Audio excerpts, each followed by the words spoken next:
Welcome to Top Stories Hub. Today we've got a new story, a mystery you'll want to unravel. I've always had this gut feeling that I didn't quite fit the mold. The first time I walked into Sarah's world, a dazzling place full of big dreams and secret codes I couldn't crack, I knew it deep down. Right off the bat, when I gripped her family's hands in a hello shake, I picked up on this icy vibe in their gazes and a hushed buzz that pretty much shouted I wasn't one of them.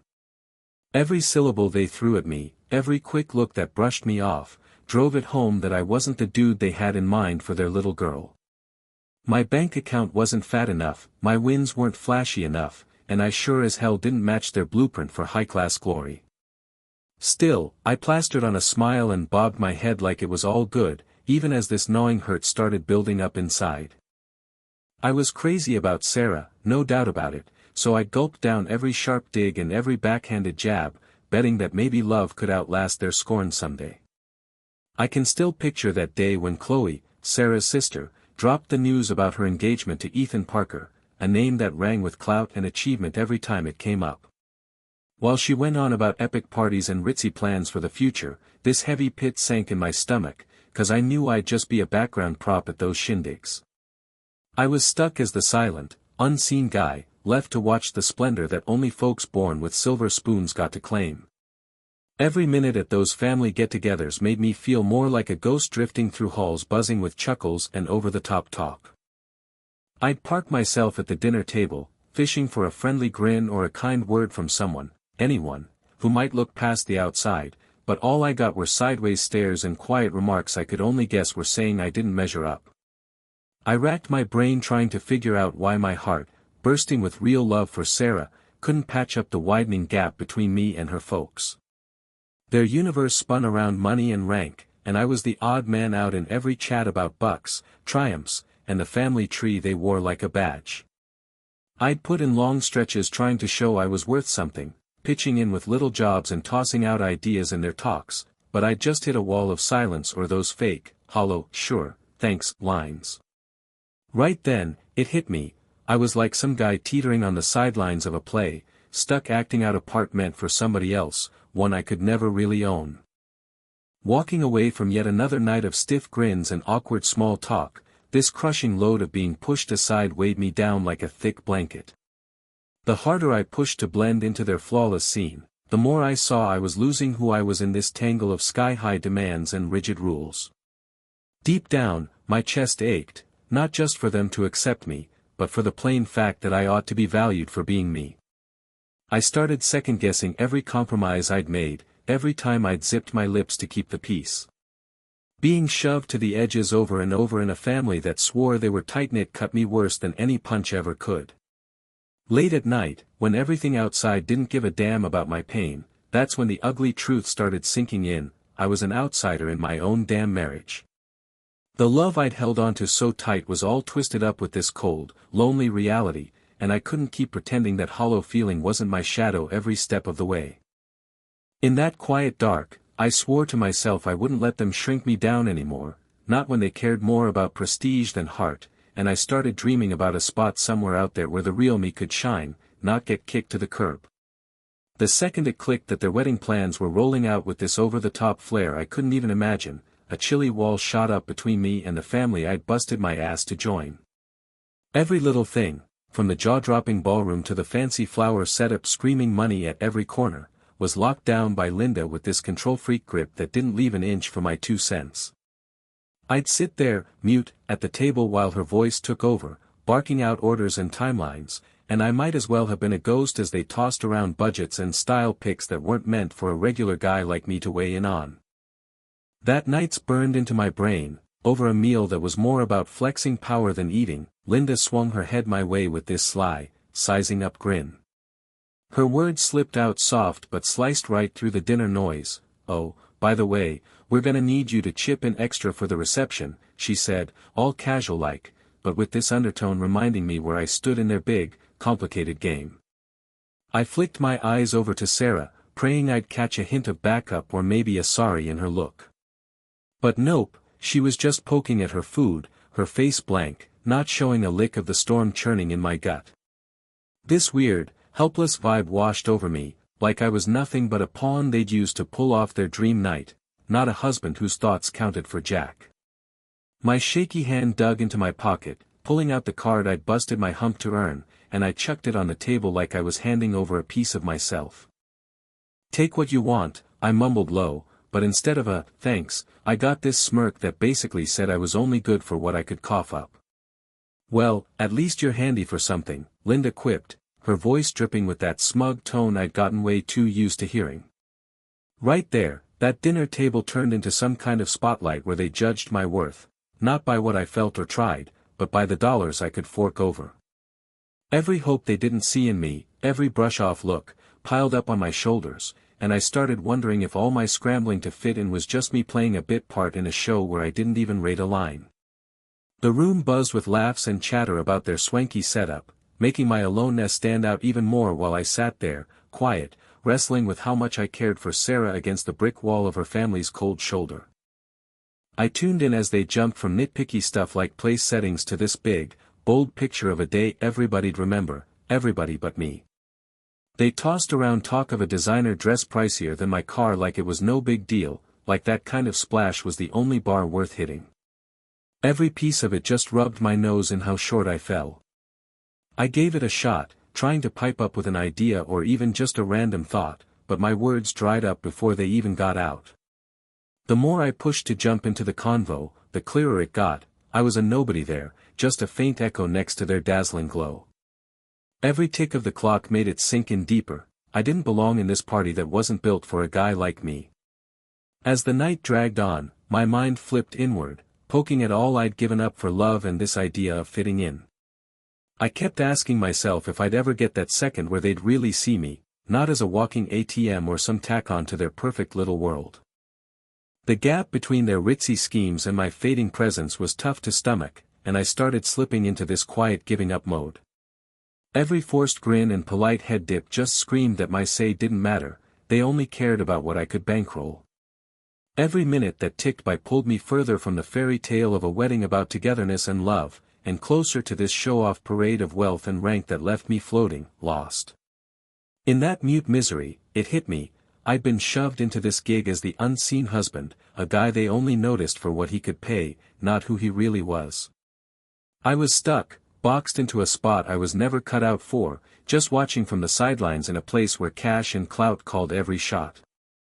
I kept clinging to this flicker of hope that one day they'd hear me, that this guy who'd poured so much into love would get a nod for what he was really worth. But every slick comment and cold shrug chipped away at that dream. The big bash they were so pumped for wasn't about us, it was their chance to flex, leaving me out in the cold where my feelings didn't even register as a blip. My chest was tight with all the things I couldn't say and the fury I'd shoved down, and sitting there, I made up my mind, no matter how that night played out, I wasn't gonna let their sky-high rules or expectations box me in anymore. I'd figure out a way to take back who I was, to hold my head high and claim the respect I damn well deserved, even if it meant ditching the fairy tale wedding mirage and a life that was never really ours to share.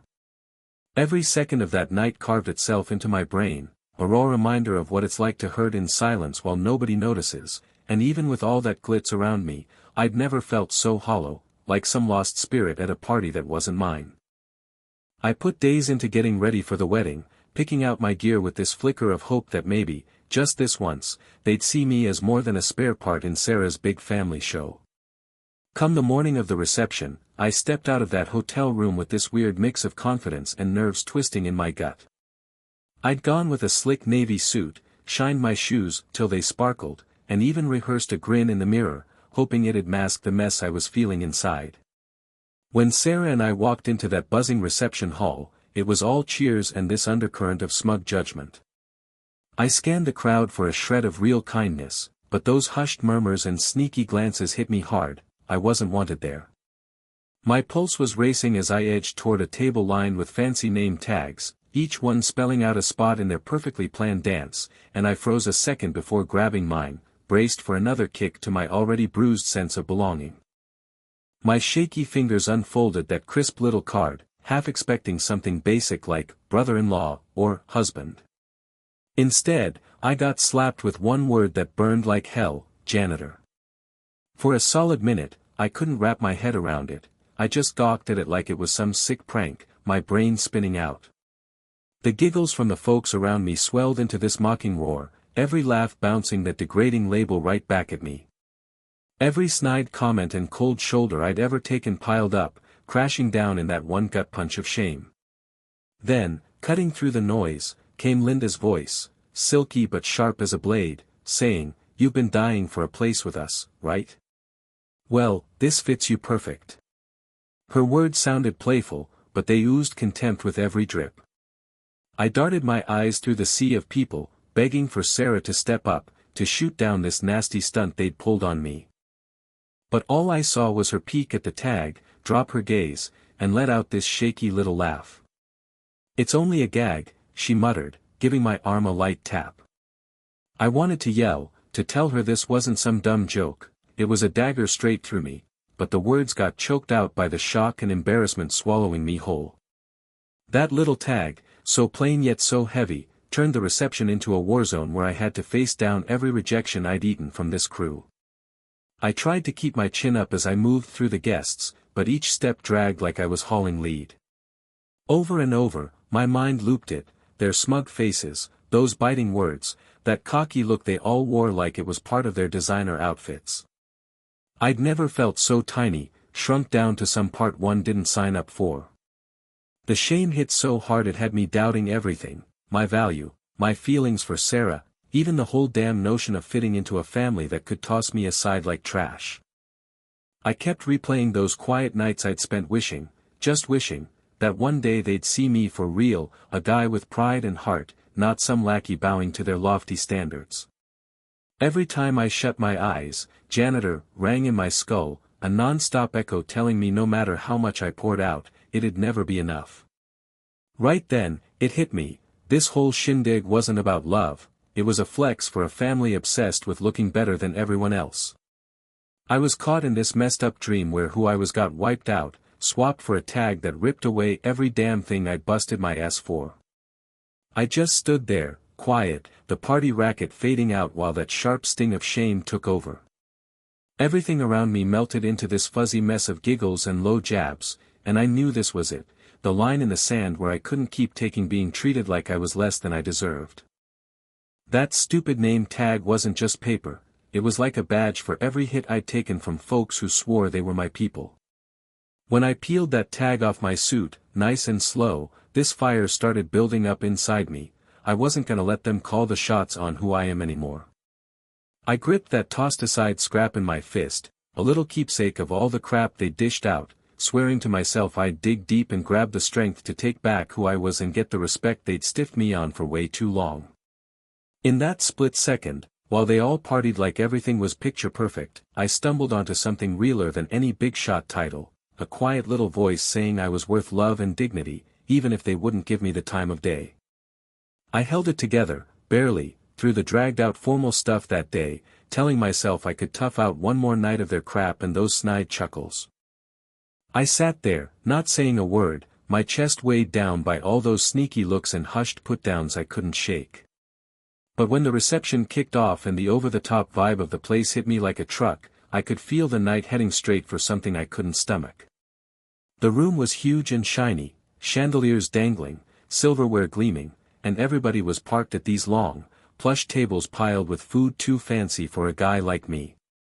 I slid into my spot next to Sarah, who flashed this soft smile and jittery eyes that hinted at something she wasn't spilling to the room. As the night rolled on, I faked a grin and tried tossing out some small talk, all while feeling like an outsider to the loud back and forth and cozy toasts that were clearly just for the inner circle. Then, between the glass clinking and ooze over the setup and grub, something weird caught my eye. Every plate at that feast was loaded up with perfect piles of roast, fancy little bites, and bright salads, except mine, sitting there empty as hell. I paused, sneaking a look around, wondering if it was just a slip-up I could fix with a quick word.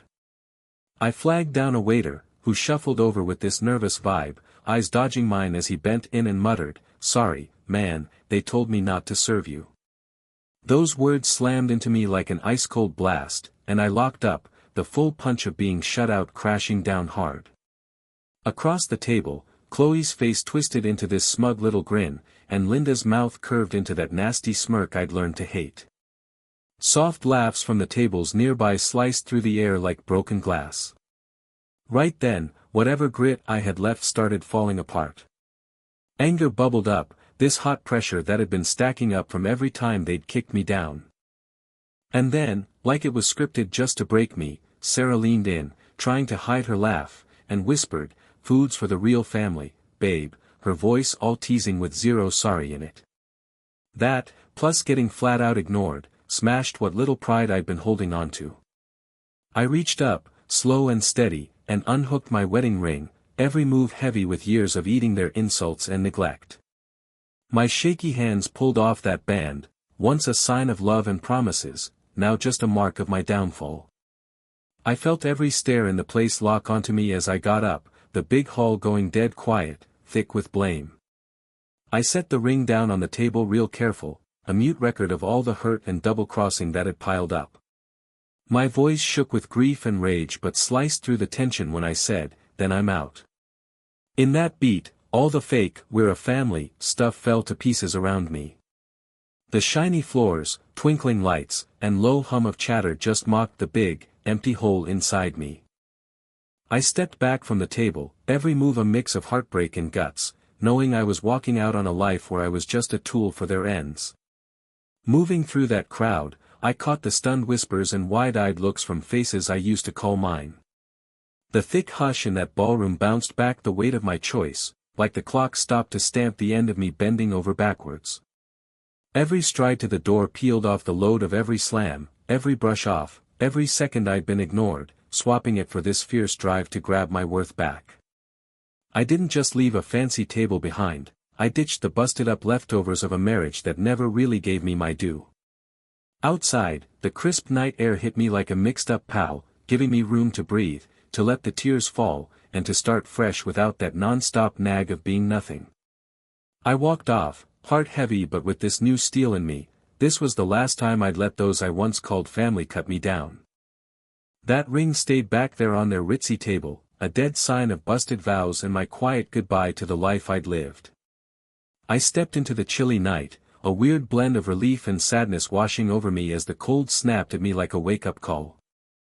Ditching the reception mess, I found this odd freedom right then, even with every step dragging from the sting of betrayal and a busted heart. My head was a scrambled mess as I stopped at the edge, trying to steady my shaky hands and sort out the storm I'd just waded through. I'd bolted from a scene where I was nothing but a piece in their twisted game, a guy they laughed at and tore down right in front of everybody I used to count as kin. The night was weirdly still, and as I sucked in that sharp, cool air, I started thinking this might be the kickoff to a fresh start, where I could figure out who I really am without all those choking demands from folks who never saw me as good enough. I hadn't even scratched the surface of dealing with that gut-wrenching loss when I caught the sound of steps behind me, soft, steady taps that spun me around, half expecting Sarah to come barreling out, frantic to patch up what was left of us. But nope, it wasn't her. There, a few feet off under the faint streetlight glow, stood Ethan Parker. I'd only pegged him as the groom-to-be, some big shot wrapped in money and influence, but now his eyes were showing something else, worry and a quiet kind of sorry I didn't see coming. He edged closer, real slow, and for a couple beats, we just stood there, like the quiet between us was spilling all the unsaid stuff from that night. Then his voice cut through, low and soft, catching me off guard. "I don't hold it against you," he said, with this tone that carried a warmth I didn't expect, easing some of the sourness still stuck in my chest. He kept going, "Hell, I'd bolt too if I were in your shoes," and the realness in his words made me second-guess if ditching it all was as crazy as it felt. I cocked an eyebrow, keeping my voice steady even with the chaos swirling inside, and shot back, "You're about to tie the knot with this train wreck." His face softened up, and I caught this mix of gloom and giving in his eyes as he mumbled, "Yeah, well," that half-finished thought just hung there in the frosty air, leaving me chewing on the fact that sometimes you're stuck in ties you didn't pick, ones built on pressure and what's expected. Before we could swap another word, the giant reception hall doors flew open with a loud bang that smashed our little bubble of calm. Sarah came stumbling out, all flustered, her face white as a sheet and eyes big with regret. "Hold up, we gotta talk," she yelled, her shaky voice dripping with panic as she bolted toward us. For a quick second, I froze, torn between the scraps of what we used to have and this shot at a life where I could finally breathe easy. Seeing her all worked up and fragile tugged at old memories of when we were tight, but it also slammed me with the hurt and shame that shoved me right to this breaking point. I locked eyes with her desperate stare, my heart heavy, and said real calm but firm, "We should have hashed this out before I turned into the family punchline." Those words, just plain but packed with years of bottled-up pain, floated there while the three of us stood in this tight knot of busted hopes and hard facts. Right then, it clicked, this whole run-in was a game-changer, a spot where I couldn't let their mean streak keep shaping me. The night folded around me like a soft blanket, every cold breath hinting I could build something new, far from the poison of that broken marriage. As I turned to walk off, the streetlights flickered on the slick ground, pointing me to a fuzzy future where I could grab my pride back. Each step shook off the weight of shame and being ignored, trading it for this slow, steady hope that I'd find respect and love my way. That crisp air murmured about fresh starts, and in that mixed-up solo moment, I made up my mind to push ahead, leaving the shadows of a rough past behind and stepping into a night that, cold as it was, shimmered with a tiny spark of what could be.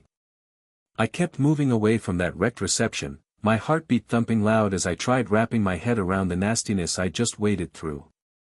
Out there in the hush of the night, with just the dim streetlights for company, the harsh truth I'd dodged for ages started coming into focus. Every little dig, every brush-off move, every snotty smirk from Sarah's crew had been stacking up to this raw, no doubt about it wake-up call. I'd let myself get shrunk down, turned into some side piece in a world that cared more about cash and clout than real care. Now, plopped on a beat-up, chilly bench all by myself, the good old days with Sarah crashed into the bitter sting of being stabbed in the back, and I couldn't fake it anymore, I didn't fit in a life run by their rules. I thought back to when we first got together, when life was easy and love lit up even the gloomiest spots ahead. Every laugh we shared, every secret we swapped, every soft second promised we'd build something solid on trust and getting each other. But as time rolled on and her family's grip tightened, that dream got chipped away by this flood of stuck-up vibes and judging looks that left me feeling like a stranger in my own damn marriage. The ache wasn't just from the slams and that public gut punch at the wedding, it was the grief of seeing the girl I'd loved lose track of what we used to stand for. I could still hear her quiet, wobbly voice brushing off the cruelty with a laugh, like it was no big deal, but that moment kept banging in my head like a final nail. Looking up at a sky dotted with stars that didn't give a damn, I got it, getting my self-respect back meant facing some tough stuff first. I'd wasted too long sizing myself up by a family that only saw me as a tool to use. Sitting there on that cold bench, every tick of time sharpened what I was realizing, I wasn't gonna let their small-minded takes on winning and worth call the shots on me anymore. That night, I made a quiet promise to myself, I'd stop chasing nods from people who only threw shade and sarcasm my way. I'd carve out a life on my terms, dig up the guy I was before they shoved me into their dark corners. It wasn't a call I made without some jitters. What lay ahead was a big question mark, and starting from scratch had me feeling this low-key scare mixed with a flicker of excitement. I knew patching myself up would be a long haul, full of second-guessing and stumbles. But even with my heart sore from years of being pushed aside, this little spark of grit started glowing inside me. I thought about yanking off that wedding ring at the reception, a small move that marked the end of a life drowning in shame. That ring used to mean forever, but it had turned into this anchor tying me to a past I was done carrying. Now, in the stillness of that life-changing night, I felt something new kicking in, a growing drive to stand up for myself and take back who I am. I figured out that chasing self-respect meant facing down not just the sting of them rejecting me, but the inner chatter that had convinced me I didn't measure up. Every rough word, every cold glance, had taught me how far I'd drifted from what I really was. As the night got deeper, I set my mind to keep going, one hard step at a time, hoping I'd land in a spot where my value didn't come with a side of arrogance or meanness.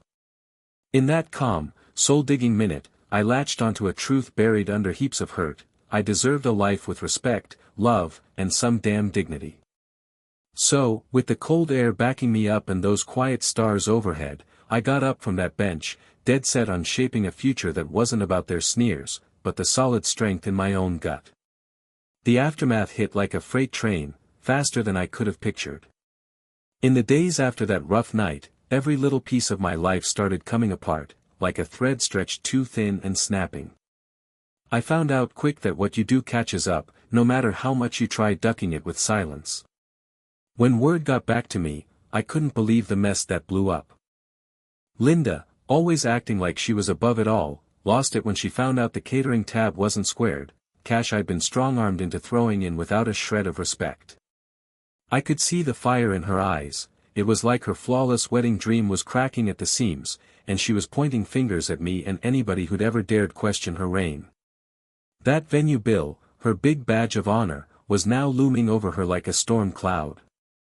Hour by hour, the price of her flashy plans piled up, and that polished front she'd worked so hard on started falling to bits. I found out that Ethan, the guy who tossed me a kind word that cold night, wasn't blind to how ugly things had gotten. Seeing the non-stop nastiness aimed my way, he pulled a move nobody saw coming. I caught wind of a hushed talk later where he told Chloe, if they can pull this crap on him, what's waiting for me down the line? His voice was laced with frustration and this fed-up edge, and before long, he axed the wedding. That bombshell shook the family like an earthquake, cracking open all the weak spots they'd glossed over. While that mess unfolded, Sarah's calls kept hitting my phone, one after another, frantic voicemails dripping with sorries, begs to get me, and this ache to patch things up. Every buzz was like a poke from a life I was trying to ditch, a time when I was just a punching bag for the people I used to love. But I'd drawn my line. I let every call and text slide, leaning into the quiet that was now rattling around in my chest. That same night, with the wreckage of my old dreams weighing me down, I snagged a cheap beachfront spot miles away from that suffocating house. It wasn't some snap decision, it came from months of silent agony, nights where my own second-guessing was the only sound I heard. In that little lone room staring out at the endless sea, I started feeling this odd kind of freedom creep in. The soft crash of waves outside my window was like a whisper that even the wildest storms blow over into peace eventually. I plopped by that glass and let my thoughts wander through every step that landed me here, the laughs that turned sour, the good times soured by quiet judging, and that last stand that left me solo in a packed room.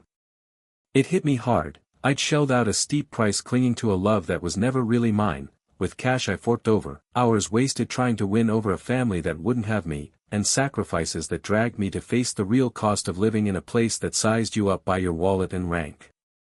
That burn of being tossed aside, in front of everybody and deep down, flipped how I saw fitting in. I started getting it. My life didn't have to bow to their shallow checklists, it could run on my own steady grit and a shot at a future where I wasn't a ghost. There in that beachside hideout, with just the ocean's hum and a big sky overhead, I made a deal with myself. I'd piece my life back together, bit by shaky bit, and hunt down a spot where I could stand proud without worrying about snickers or shutdowns. Every wave smashing the shore washed off a chunk of the old me, the one ground down by endless put-downs, and left room for this growing drive to grab my pride back and start fresh. The load of what I'd done hit heavy, but it also cut me loose to see I deserved real love and respect, not the fake nods from a crew too stuck up to spot what really matters. So, as the night thickened and dawn peeked over the edge, I took my first swing at a new start, hell-bent on letting those old scars blur into a life I'd shape my way. After days holed up at the beach, I'd started gluing the broken bits of my world back together. The hurt still stung fresh, but in those calm, think-it-over moments, I tapped into a toughness I'd let slip away. Mornings were for watching the waves roll easy, and evenings were spent eyeing the sky fade into this gentle dusk. One of those nights, I caught the crunch of gravel behind my place. I swung around, not expecting a soul, and there was Linda, head down, voice wobbling with guilt.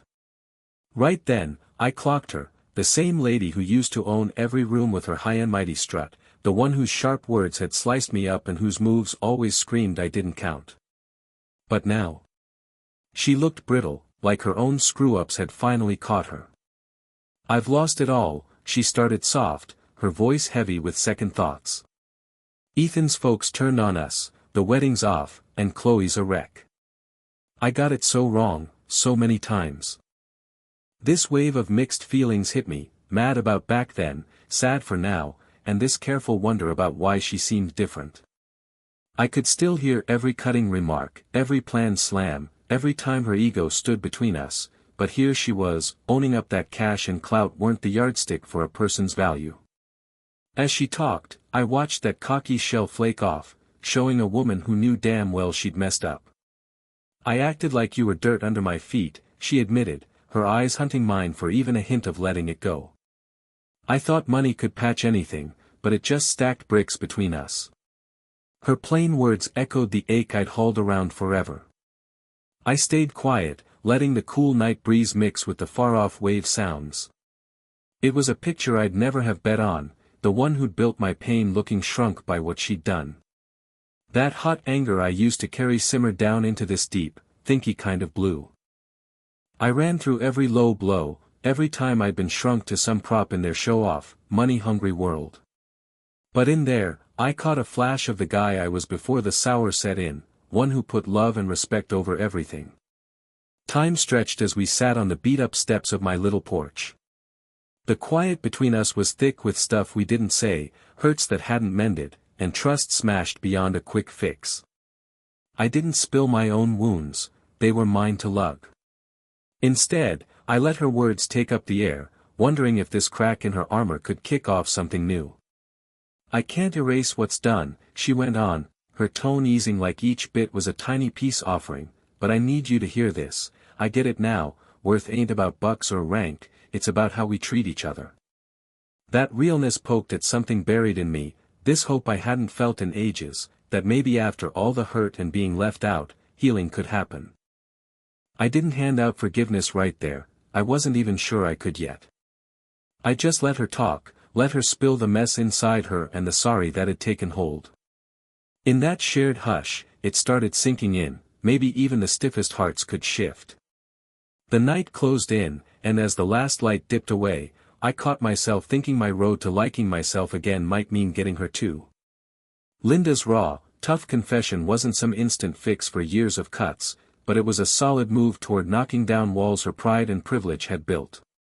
I told myself I'd step forward slow, hauling the takeaway from that night, a heads up on how shaky human ego is and how redemption might just be real.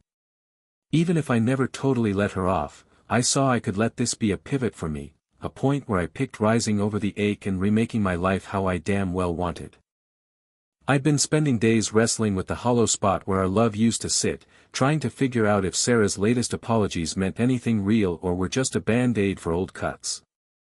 When she came knocking, it felt like this icy gust of betrayal slamming into a tiny flicker of hope. I can still see that day sharp as hell. She showed up, eyes all desperate and sorry, begging for a sit-down like that could somehow fix years of quiet neglect. My heart was thumping hard while she talked, old good times smashing up against the mess of pain and confusion I was stuck in now. Her voice came out soft, shaky with stuff she'd never said, telling me she didn't want to lose me, that she'd let her folks stomp all over my value and trash what we'd made together. I stared into her eyes, hunting for the Sarah I fell for, the one who thought our connection could bulldoze any rough patch. Right then, I felt this little jolt of something I'd shoved down deep, hope. But when she brought up therapy and starting over, part of me couldn't shake the thought, was this a real reset or just her dodging her own guilt? I kept thinking back to those endless nights wondering if I'd ever been enough, those brutal hours when getting brushed off left me numb and empty. Now, hearing her out, I was split, wanting to believe in a turnaround but scared to let my beat-up heart take another hit. I told her I'd mull it over, not for her, but 'cause I needed to ditch the sour cloud that had been hanging over me too long. Over the next few days, I was tiptoeing this line between maybe and watch out, every move slow and careful while I sized up a fresh start against the marks of what had been.